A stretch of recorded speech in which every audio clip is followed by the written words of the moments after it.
Hi my dear students, welcome to PIT classes. ఈరోజు మీకు చెప్పబోయేది ఏంటంటే కెమిస్ట్రీలో హైయెస్ట్ వెయిటేజ్ టాపిక్స్ అన్నవి మీకు ఇప్పుడు చెప్పబోతున్నా. సో ఏ బిట్ ఏ రకంగా అడుగుతాడు. ఫర్ ఎగ్జాంపుల్ ఫస్ట్ టాపిక్ తీసుకున్నారనుకోండి, అటామిక్ స్ట్రక్చర్. ఈ అటామిక్ స్ట్రక్చర్ నుండి మీకు ఎనర్జీ బేస్డ్ క్వశ్చన్స్ కానీ, లేదు అంటే లెవెల్స్ అంటే లైమన్ సిరీస్, బామన్ సిరీస్, ఈ లెవెల్స్ బేస్ చేసిన questions red bus equation use చేసి ఎలా క్యాలిక్యులేట్ చేయాలి, వేవ్ లెంత్ కానీ లేక ఎనర్జీ లెవెల్స్ కానీ అడుగుతాడు. ఖచ్చితంగా ఈ మార్క్స్ అనేవి రావడానికి జరుగుతుంది. Next one is chemical bonding. ఈ కెమికల్ బాండింగ్ సంబంధించి బాండ్ ఆర్డర్, సో కొన్ని మాలిక్యూల్స్ ఇస్తాడు లేక పెయిర్ ఆఫ్ మాలిక్యూల్స్ ఇస్తాడు, వాటిలో బాండ్ ఆర్డర్ డిఫరెన్స్ మ్యాక్సిమం ఎంత ఉంది అని అడుగుతాడు. ఓకేనా my dear students? Next one is states of matter. ఈ స్టేట్స్ ఆఫ్ మ్యాటర్లో గ్రహమ్స్లా సంబంధించి density and for example diffusion base చేసుకొని కానీ లేక మాస్ క్యాలిక్యులేషన్ రేషియో అన్నది ఖచ్చితంగా అడిగే bit. Next one is organic chemistry. ఈ ఆర్గానిక్ కెమిస్ట్రీలో తీసుకుంటే కనుక మీకు రెగ్యులర్గా అడిగేది ఏంటంటే కొన్ని రియాక్షన్స్ ఇస్తాడు, వాటి యొక్క reagents. For example cis product and trans product ఇలా ఏది ఫామ్ అవుతుంది, లిన్లాస్ కెటలిస్ట్ యూజ్ చేస్తే సిస్ వస్తుందా లేక ట్రాన్స్ వస్తుందా, సో నికెల్ బై NaOH ఉపయోగిస్తే ఏది వస్తుందా అన్నది ఆ రకంగా అడుగుతాడు. Next one is solid state chemistry. ఈ సాలిడ్ స్టేట్ కెమిస్ట్రీలో మీకు FCC structures and BC structure యొక్క రేషియో కానీ, లేదు అంటే ఫ్రాంక్లిన్ డిఫెక్ట్ అండ్ షార్ట్కీ డిఫెక్ట్లో ఉన్న ఎగ్జాంపుల్స్, లేదా రెండిట్లో కామన్గా ఎఫెక్ట్ చేసే ఎగ్జాంపుల్ అనేది కూడా అడగడానికి ఛాన్సెస్ ఉంది. Next one is solutions. ఈ సొల్యూషన్స్ సంబంధించి కోల్ ర్యాష్లా బేస్ చేసుకొని మీరు మోలార్ కండక్టెన్స్ ఎలా క్యాలిక్యులేట్ చేయాలి, లేక మోలార్ కండక్టెన్స్ ఇచ్చి ఈక్వలెంట్ కండక్టెన్స్ ఎలా క్యాలిక్యులేట్ చేయాలి, ఈ రకంగా లేక డిసోసియేషన్ కాన్స్టెంట్ అన్నది ఖచ్చితంగా common bit. Next one is coordination chemistry.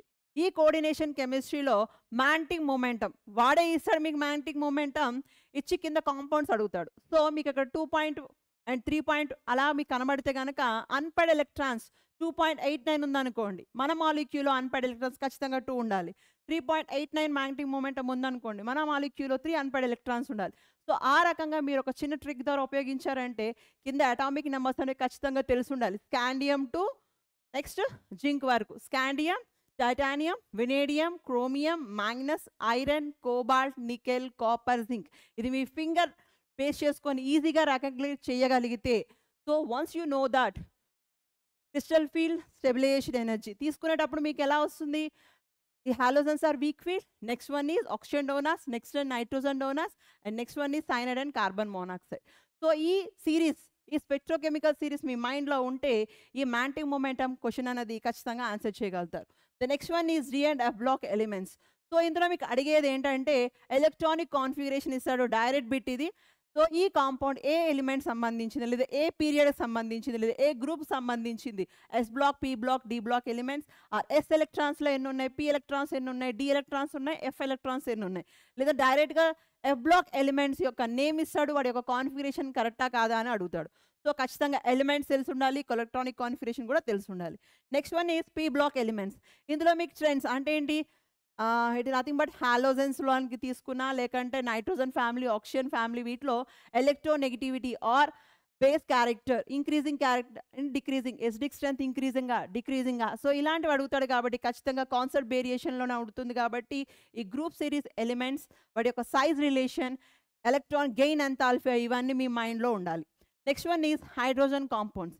ఇందులో మీకు రిపీటెడ్గా అడిగే ఒకే ఒక క్వశ్చన్, H2O2 యొక్క గ్యాసెస్ స్టేట్లో దాని యొక్క యాంగిల్ ఎంత, డైహైడ్రల్ యాంగిల్ ఎంత, సాలిడ్ స్టేట్లో ఎలా ఎంత. సో గ్యాసెస్ స్టేట్లో ఉందంటే ఫ్రీగా ఉంటుంది కాబట్టి డైహైడ్రల్ యాంగిల్ ఎక్కువగా ఉంటుంది, 111 అలా గుర్తుపెట్టుకోండి. అదే సాలిడ్ స్టేట్లో తక్కువ ఉంటుంది కాబట్టి 90 degrees అబవ్ ఉంటుంది. సో ఎక్స్పెక్టివ్లీ అడుగుతాడు కదా, కన్ఫ్యూజ్ అవ్వకుండా ఆన్సర్ చేయండి. నెక్స్ట్ వన్ ఈజ్ ఎన్విరాన్మెంటల్ కెమిస్ట్రీతో పాటు పాలిమర్స్ నుండి కూడా మీకు క్వశ్చన్స్, ఒక్కొక్క క్వశ్చన్ రావడానికి ఛాన్సెస్ ఉంది. సో పాలిమర్స్లో తీసుకుంటే కనుక టెఫ్లాన్, సో టెఫ్లాన్లో మోనోమర్ ఏంటి, బెక్లైట్లో మోనోమర్స్ ఏంటి, సో ఈ రకంగా మీరు డిస్కస్ చేసుకుంటే కనుక you get good results in your EAMCET and NEET and JEE mains. So highest weightage topics for the EAMCET this following మీరు చేసుకుంటే ఖచ్చితంగా అవుట్ ఆఫ్ 35 బిట్స్ మీకు రావడానికి ఛాన్సెస్ ఉంది my dear students. All the best.